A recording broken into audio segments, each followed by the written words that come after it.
Добрый день! Меня зовут Надежда Переверзева. Я хранитель мемориального дома Льва Николаевича Толстого в Ясной Поляне. В год столетия музея мы приготовили для вас проект «Экспонаты за спиной».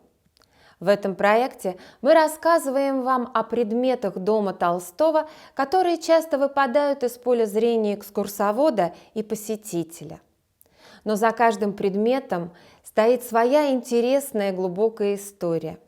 И сегодня наш рассказ пойдет о литографии с картины Ильи Ефимовича Репина «Толстой на пашне».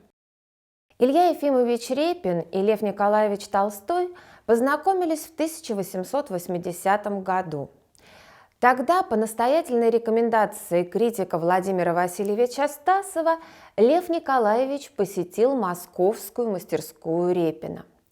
Визит писателя вызвал у Репина неподдельное восхищение. Между художником и писателем возникли дружеские и очень доверительные отношения.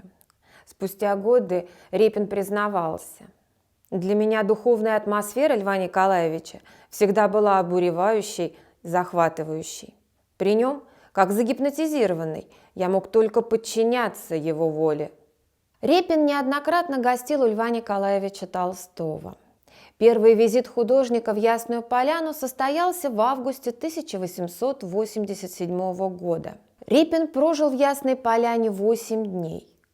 Он ходил со Львом Николаевичем на хозяйственные работы и признавался: «Я ясно понял этого гениального человека».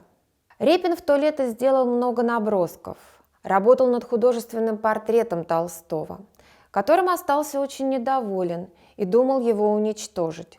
Но работу высоко оценила Софья Андреевна, и художник подарил портрет супруге писателя.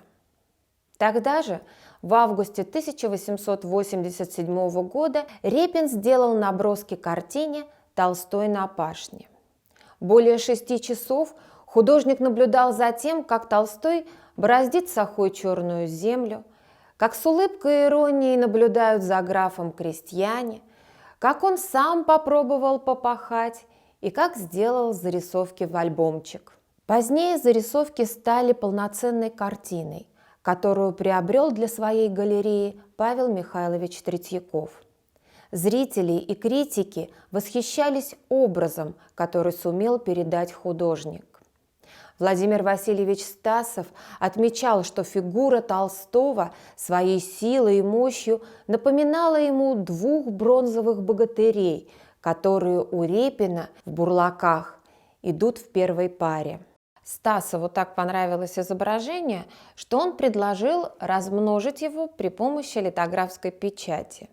И Лев Николаевич сначала согласился, но потом, подумав, он написал в письме к Стасову: «Картина вызвала бы внимание ко мне и последствия его – брань, а лучше без нее».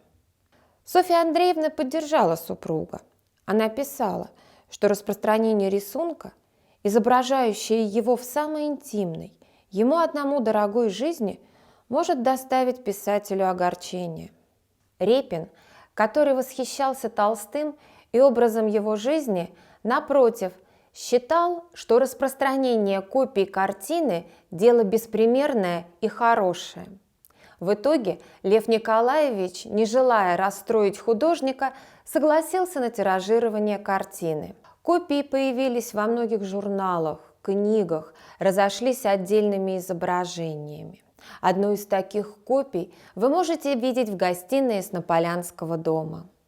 Однако эта история еще долгое время смущала Репина. В письме Павлу Третьякову в 1888 году он писал: «Проходя по Невскому, я случайно увидел в окне у Фельтона Льва Николаевича, скромно пашущего, с веревочной мужицкой сбруей, в пасконной рубахе, и я покраснел, закутался в шинель и поскорей мимо». Репин переживал, что его лучшие побуждения привели к неудобству для писателя.